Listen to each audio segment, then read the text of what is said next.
આપણે આપણા જીવનનું જે સમ્યક જીવનશૈલી દરમિયાન લક્ષ્ય નિર્ધારણની વાત કરી રહ્યા છીએ. સૌપ્રથમ આપણે તો એ જોયું કે આપણું આંતરિક ઉન્નતિનું આપણે લક્ષ્ય રાખવાનું છે.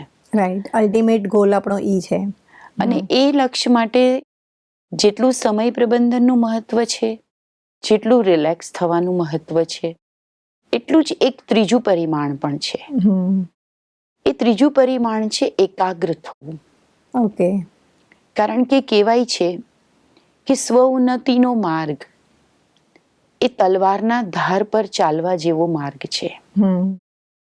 અથવા તો આ કલયુગી અને તમોગુણી સમયમાં જ્યારે આત્માને શુદ્ધ કરવાના માર્ગની વાત આવે છે, ત્યારે એવું લાગે છે કે આ કાંટા ભરેલો માર્ગ છે. અને એમાં ઈઝી તો નથી જ ને. એટલે એમાં આગળ વધવા માટે એકાગ્રતા,